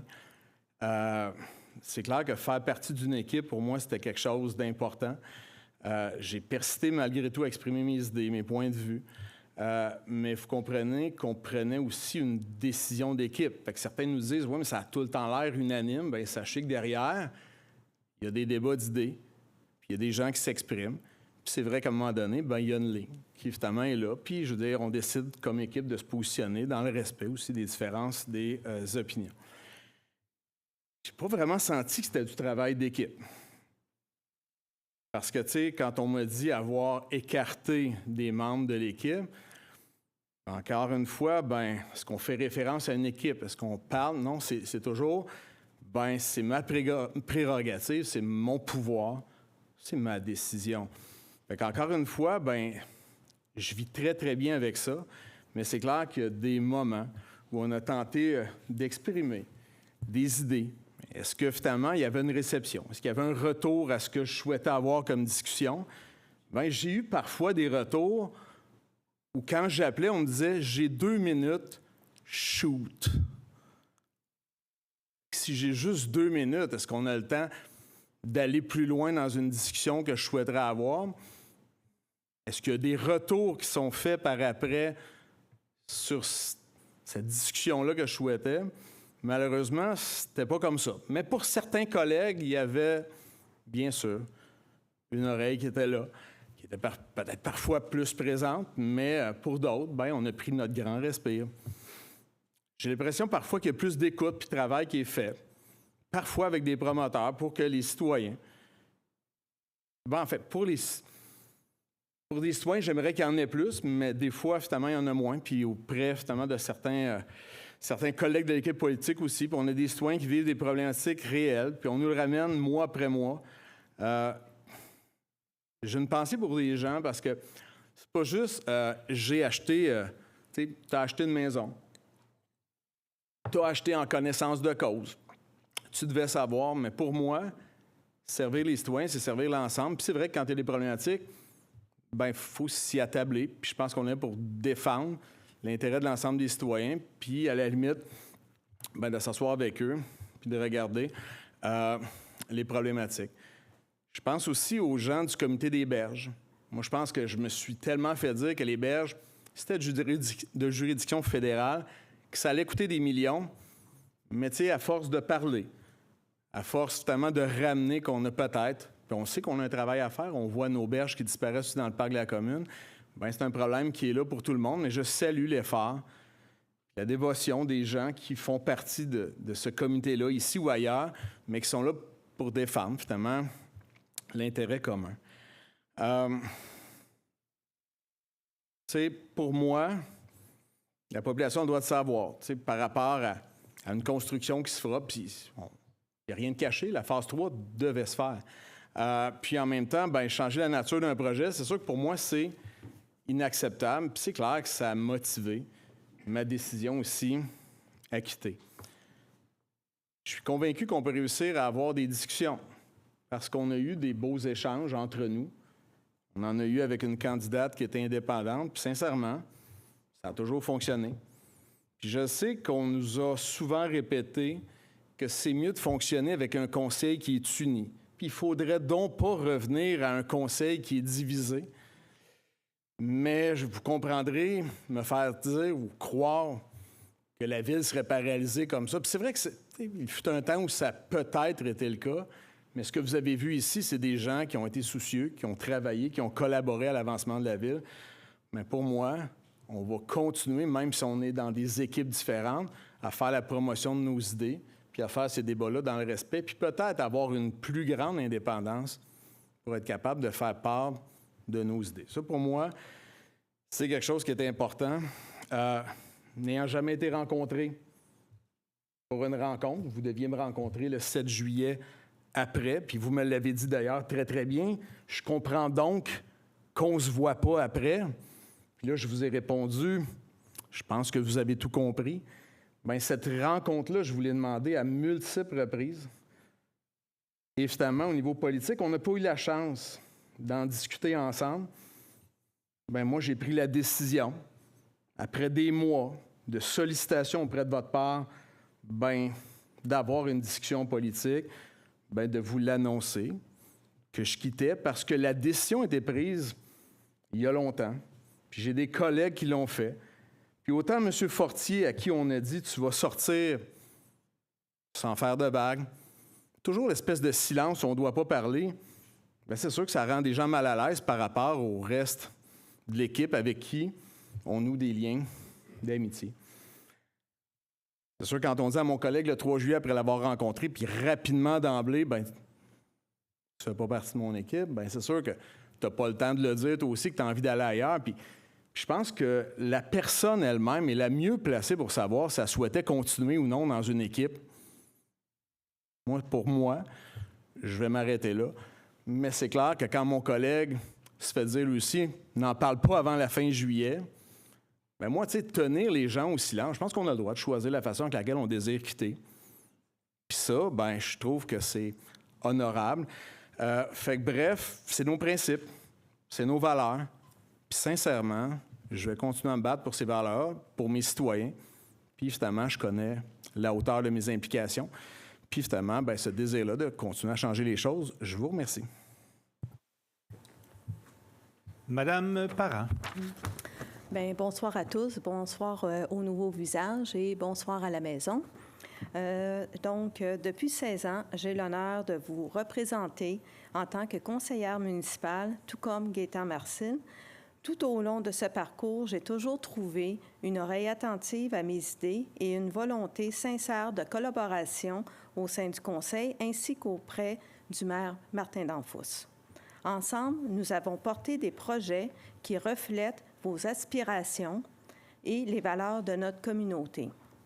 La présence de notre maire dans différentes instances, dont le mandat à titre de président de l'UMQ, a fait rayonner Varennes.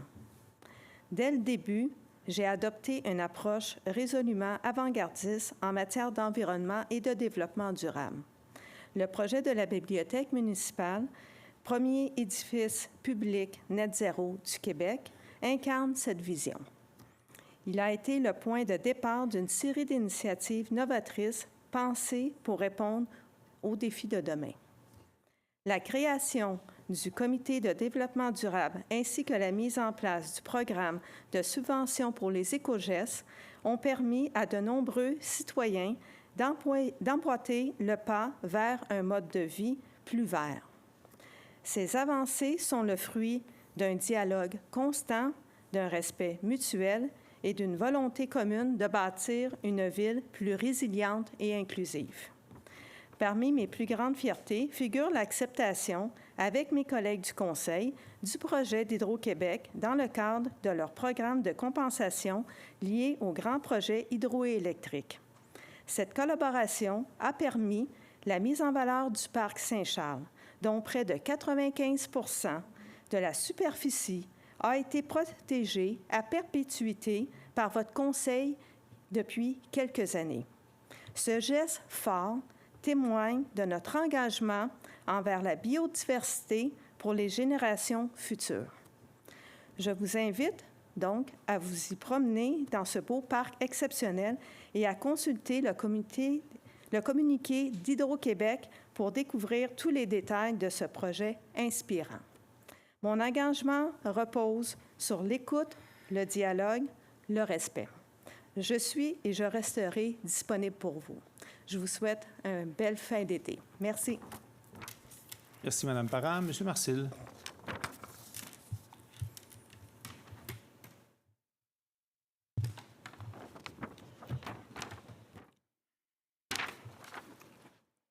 Bon. J'ai un communiqué à vous lire qui, d'ailleurs, a paru aujourd'hui dans la relève pour certains citoyens. Puis je pense que ça va paraître demain. J'ai aussi une entrevue que j'ai faite à TVRS 103,3 2 fois à la relève. Fait que ceux qui veulent en savoir un petit peu plus, vous pourrez visionner, écouter.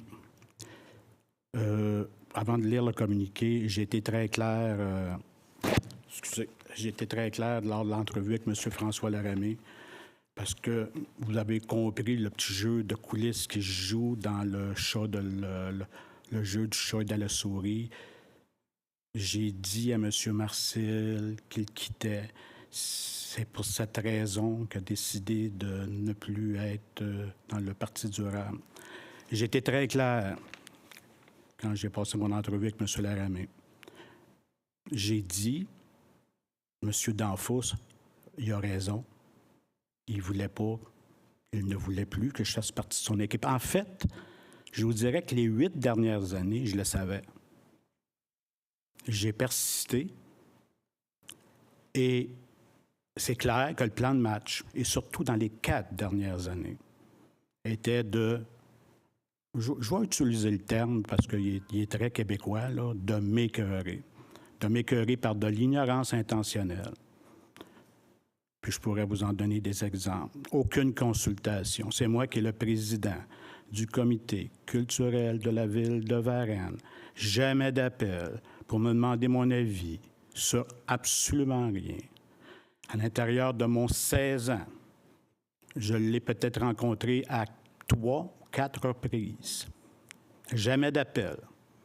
Donc, vous comprenez que ma décision de quitter, ça fait des mois que je l'avais prise. Maintenant,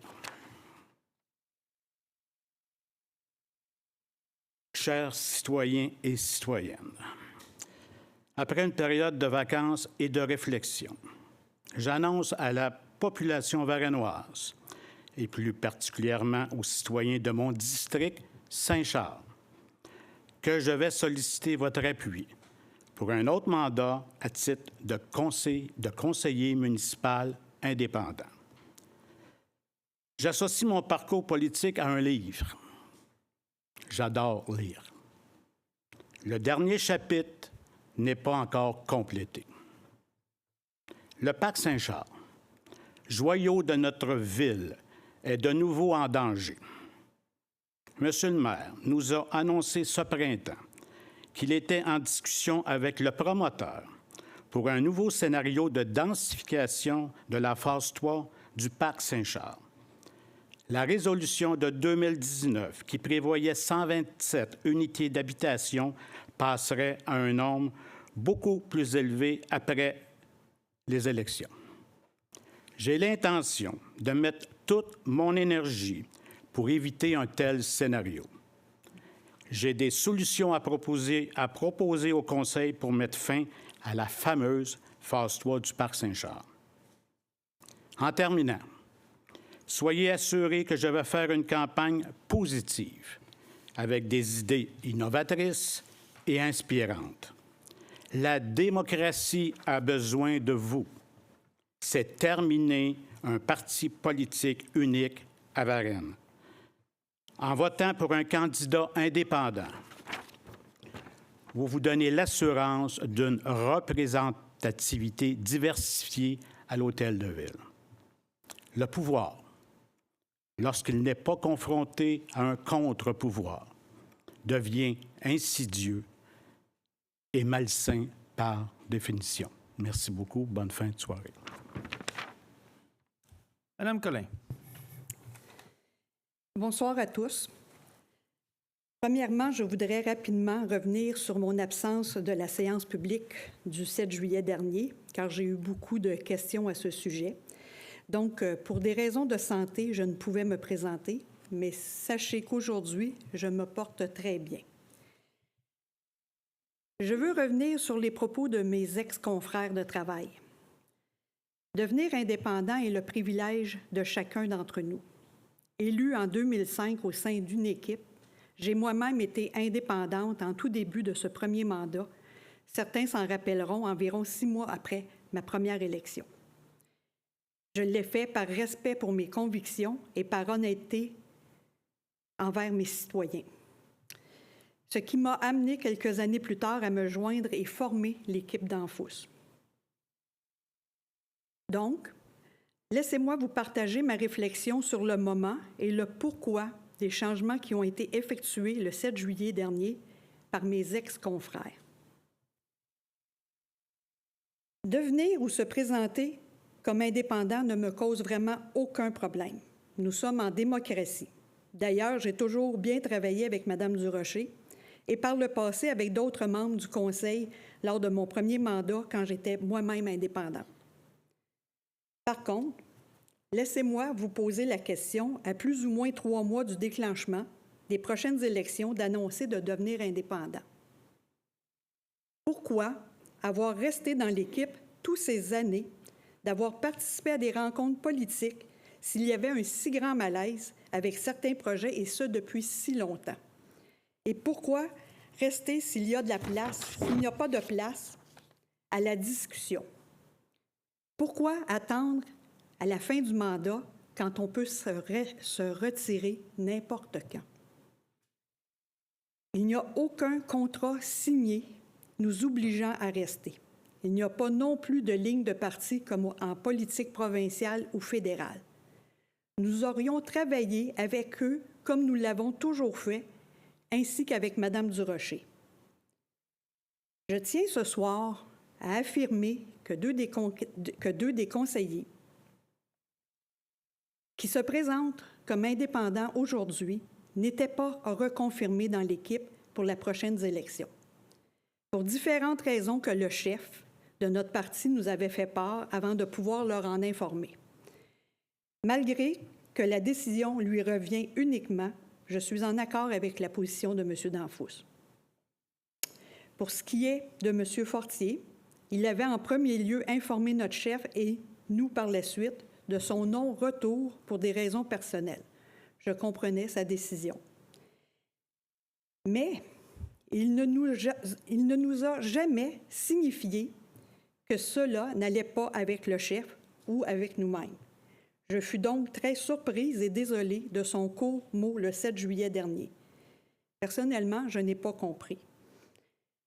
Alors, je vous laisse en tirer vos propres conclusions. Ce que je peux vous dire, être en équipe ou être indépendant, ça prend la force de pouvoir défendre des dossiers et ce, avec ses convictions pour le bien-être de l'ensemble de la population. Pour avoir été indépendante et en équipe, le point fort que d'être en équipe est de pouvoir discuter, échanger et développer de beaux projets pour nos citoyens et citoyennes. On est vraiment plus dans la réalisation. J'ai toujours pu émettre mes idées et les défendre, et ce, en tout respect de la part de notre chef et de l'ensemble de mes consoeurs et confrères. Ce même respect a débordé en séance de travail à la table du Conseil avec Mme Durocher, élue indépendante. Nous avons toujours écouté et bien travaillé avec elle en tout respect de ses idées et de ses interventions sur divers dossiers. Elle en a d'ailleurs témoigné lors de la dernière publique. Bien entendu, je dois vous avouer que même n'étant pas présente le 7 juillet dernier, la sortie de mes 3 ex-confrères fut pour moi, par leur décision, mais surtout leur façon de faire, leur attaque dirigée vers le chef, par le fait même, nous les membres de notre propre équipe, m'a profondément attristée. Comprenez-moi bien, j'ai l'intention de bien continuer à travailler avec eux et je leur souhaite le meilleur. C'est quand même des personnes avec lesquelles j'ai partagé de très bons moments, autant politiques que personnels. Mais je me sens ce soir dans l'obligation de répondre à leur sortie du 7 juillet dernier. Je termine en vous disant que personnellement, je crois à la force d'une équipe, je crois à notre équipe. Vous n'avez qu'à faire le constat de ce qu'est devenu Varennes depuis les 16 dernières années, une ville prospère, au service de sa population avec un des taux de taxation les plus bas de la Rive-Sud. Et j'en suis très fière. Merci pour votre écoute. Bonne soirée. Merci, Mme Collin. Une grosse soirée. En fait, vous venez de comprendre que la campagne électorale a débuté. Je vous confirme que le Parti durable Équipe Danfous, qui est là depuis 16 ans, sera et présentera une équipe assurément complète, comme on l'a toujours fait. Mme Collin vient de le dire, nous sommes particulièrement, et je suis particulièrement fier des succès de Varennes, à commencer par un énoncé que M. Fortier a mentionné, l'importance d'un développement économique qui devient le poumon financier de tous les autres projets qu'on est capable de mettre de l'avant. Et la liste des projets varennois est enviée par énormément de municipalités. Mais ce qu'il y a de plus d'enviable, c'est que ces revenus-là nous permettent de réduire le taux de taxation qui est passé de 78 sous à 35 sous et avec probablement l'augmentation la plus faible du compte de taxes de l'histoire varennois. Mais vous avez entendu M. Marcil vous dire, puis là, je répète ce qu'il a utilisé, là, ça fait 8 ans, il a dit, ça fait 8 ans qu'il réfléchit à quitter soi-disant notre parti? 8 ans. Je prends la décision, qui est une décision difficile, de ne pas le reconfirmer dans notre équipe. Et quelques semaines après, il fait une sortie et là, il décide de quitter après 8 ans. On a parlé tantôt du développement économique. Le développement économique de Varennes, c'est à peu près 8000 nouveaux emplois depuis qu'on est là. Mais ceux qui pensent que le développement résidentiel peut suivre la même courbe, pas à Varennes. Pas à Varennes, et les raisons sont simples. Nous n'avons à peu près plus de terrain pour ajouter des portes.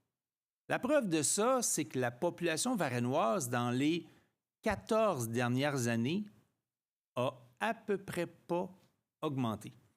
Et tout le monde est convaincu que c'est le contraire. Bien là, avec le nombre d'entreprises, c'est sûr que la population a explosé, mais ce n'est pas le cas. Mais pourtant, l'importance de densifier, ce qui s'est à peu près jamais fait dans les 50 dernières années, pour les villes des couronnes, ça ne se faisait pas. On construisait de façon horizontale des maisons unifamiliales, comme on l'a connu à Varennes. Mais quand tu n'as plus de terrain, tu n'as pas le choix de penser à la densification. Fait que ce soit le futur CLSC qui s'en vient, que ce soit le sommet, que ce soit le groupe Maurice dont on a parlé, et plein d'autres projets, mais c'est sûr que la densification a tout son sens. Et elle est même imposée par la CMM dans son renouvellement du PEMAD, adopté une première tranche en 2010, réadopté dernièrement, où elle force l'ensemble des villes à des hauteurs différentes, bien sûr. La densification de Montréal sera toujours différente de Laval et de Varennes, mais la tendance est lourde vers ça.